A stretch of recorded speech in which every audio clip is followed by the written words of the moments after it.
Today, let's install that power steering pump back in the Nissan 300ZX.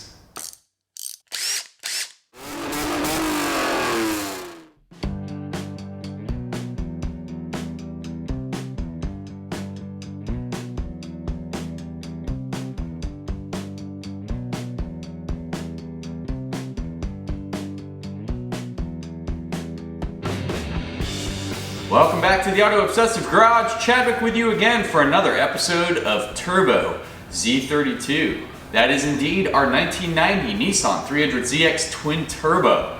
On today's episode, a direct continuation of last time, we're going to actually put that rebuilt power steering pump back in the car. Because don't you guys love those YouTube how-to videos that show you how to remove something? And then they simply cut out and say, installation is simply the reverse of how you took everything out. Have a great day.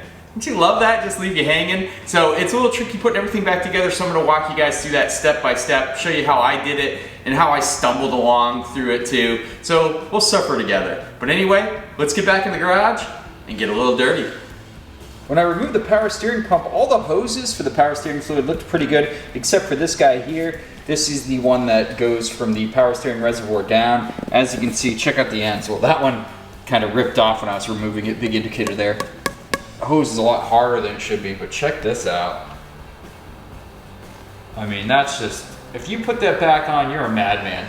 You're gonna definitely introduce some nasty leaks in your power steering system, and yeah, that's just not gonna fly at all. You can see on this end too, it was no better. You can see exactly why it broke off. It's just, you can see those lines. Even online, you think the clamp's gonna hold that together. No, you don't want that, especially with power steering fluid. Look at that.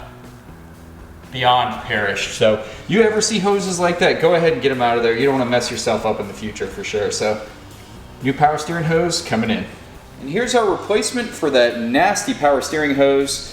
We got it from Z1 Motorsports. Not sponsored by them, but they do make fantastic stuff. And the previous owner had gone over almost all the coolant lines on the car and replaced with these silicone lines from Z1. So I'm going to follow that trend. It's the exact same size, a little more flexible. Obviously silicone, it's going to last a while, so that's going to be nice. No leaks at the power steering reservoir. This one, fully worthy of garbage. So let's go ahead and install this with our rebuilt power steering pump.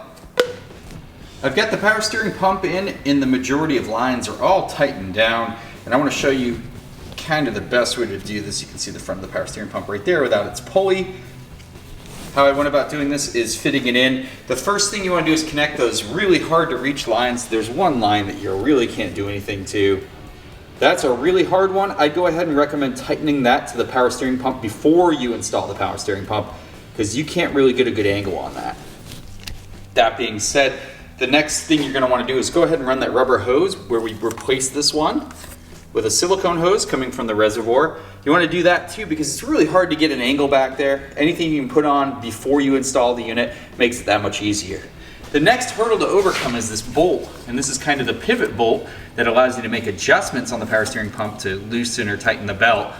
This thing is a pain in the butt. I had a lot of trouble leveraging the power steering pump in because it has to slide through and then connect on the other side. So you kind of have to use a pry bar, finesse it just right so you can tighten it down and it can screw in. Don't try to force it because you can strip that screw, which is a big problem. So just nice and easy, just keep finessing it.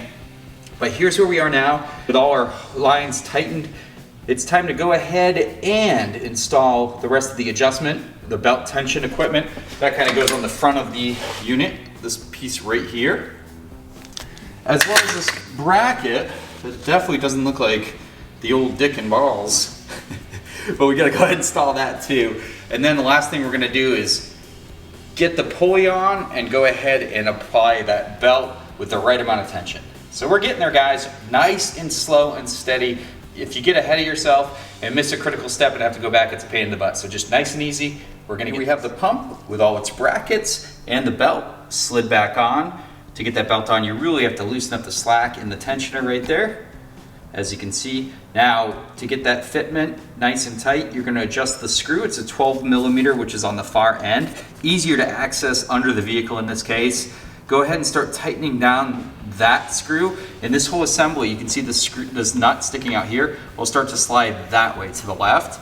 And that will represent the belt tightening. You're gonna go as far as you can to have that right amount of deflection in the belt, that correct tightness. And then you're gonna go ahead and lock in the following items. You're gonna lock this nut all the way down, and then you're gonna come up to this big 14 millimeter, which is that big pivot bolt.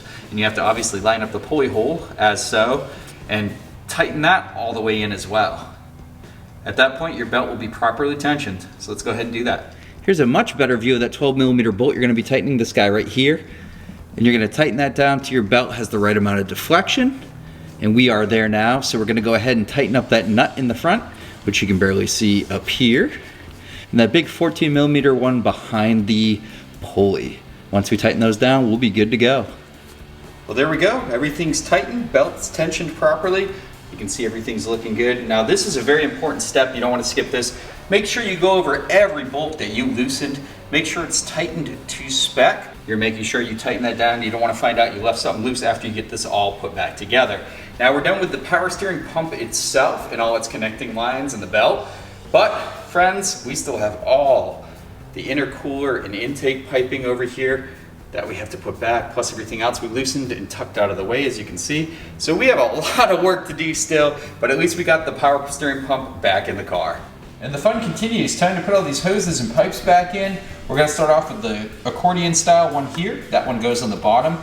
Next, we'll do this one, which actually connects to a hard line, which goes into a rubber boot that's already on there.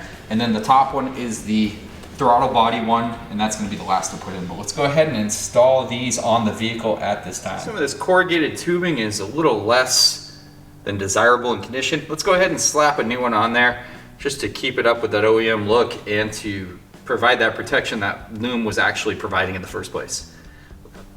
That loom looks perfect. That's what I'm talking about. Way better than having it all broken up and crusty and falling apart. Just the little details, guys. Okay, we've got our accordion air hose in there, as you can see. What you don't want to do is forget to tighten down all those little accessory hoses. So you got a little hose here. You got one coming down from here right onto the accordion pipe.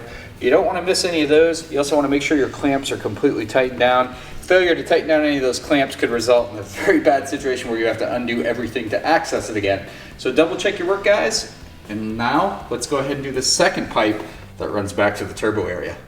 I've just gone ahead and attached this hard line here. It's a two-part line that goes to this connector here, but I always like to get the hard line in first. That way we can put the rubber part in. Now there is a 10 millimeter bolt that secures it to the bracket there, but I'm gonna wait. I don't know if another bracket goes on top of that, and we can always put that in later.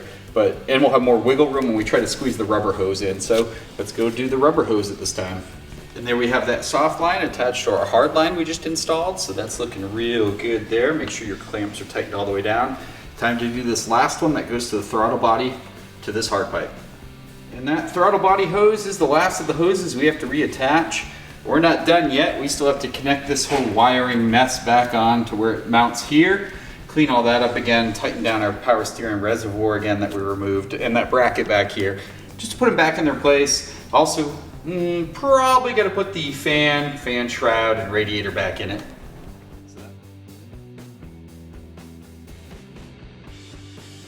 You can see I've got the two nuts started on the top of the water pump where the fan connects. The bottom ones are hard to access. To spin the water pump, to get access to those and make this job a lot more easier, you can grab a 27 millimeter socket, like so. Put it down there on the crank and actually turn the engine by hand. Rotate it clockwise until you get those bolts to stick up where you can put the nuts easily on them on the water pump. After cranking the engine by hand, you can see those two bolts for the water pump are right there. So we can easily access them now to put the nuts on. Here's our fan and fan clutch installed on the water pump pulley now. To access those nuts, it's really easy to use a ratcheting 10 millimeter wrench. That's probably gonna be your best bet. Fits down that narrow space, allows you to tighten it. We're good to go. Now it's time for radiator and radiator coolant lines to finish up this job.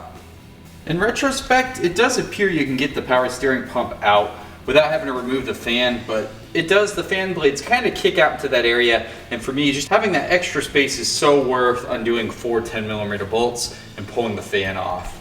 So it's up to you, leave the fan or not. I found out it helped me out to remove it. We can actually at this time start putting all our wiring back. Now we've actually tightened down the power steering reservoir, put all those cables and wires back where they belong. All those brackets are reconnected. The secret to know how you did this correctly is that you have no spare hardware floating around. If you still have some screws and bolts floating around, then you have forgotten something. Do not move forward at this point. But if you have all your hardware done, everything's back to looking like it should, just like this, then we are ready to put the radiator and fan shroud back into the car. Before I drop the radiator in, I'm actually going to top off the power steering. And the reason being is if there are any leaks, well, I don't have to take the radiator out again. For power steering fluid, you're going to be using a Dexron ATF. You do not want to put power steering fluid. These Nissans require ATF, Dexron variety. Doesn't matter which number, should work fine. I'm going to use this Dexron 3 since I have it kicking around from other power steering systems. So let's go ahead and top the unit off right here at the reservoir. Now at this point, if you see fluid leaking out, it's a good time to stop pouring fluid and go find out what is leaking. Perhaps you didn't tighten something down enough, or there might be an issue with your system. While filling the reservoir up, you want to get in the car periodically, turn the wheel to lock, and that actually gets the fluid going through the whole system. That'll help you find out if you have leaks anywhere else on the car, and it will also drain the fluid down. Once you get the fluid to the appropriate fill level, go ahead and put your cap back on, and hopefully you're not experiencing any leaks. I don't see any at this time, but we'll see when we start test driving.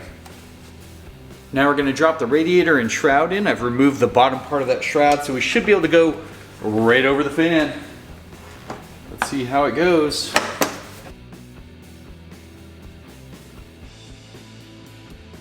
Line up those two little pegs underneath. I'm going to go under and make sure I got those. You got your coolant overflow reservoir hose too. You need to bring that up to the top. You don't want that getting stuck anywhere weird. Go ahead and attach him right there. Perfect. All right, now it's time to attach our radiator hoses. You've got the one that runs to the bottom, and you got a really short one up top here that connects right here. I'm going to do those right now with the radiator still loose. We'll do the brackets as the final step. For obvious reasons, go ahead and attach that lower radiator hose first so you can get the accessibility. The upper is going to cover it up, so you want to do that one first. Run it along the bottom of the car, make sure it's attached, and there is a clamp that also holds it in place. Next, let's do this upper one and wrap this up. With the upper radiator hose in place and tightened down, it's time to put those two radiator support brackets back on the car. And then we'll be done with this whole radiator ordeal. And there we have it. Our engine bay is all buttoned back up, everything in its right place. The only thing we're missing now is coolant.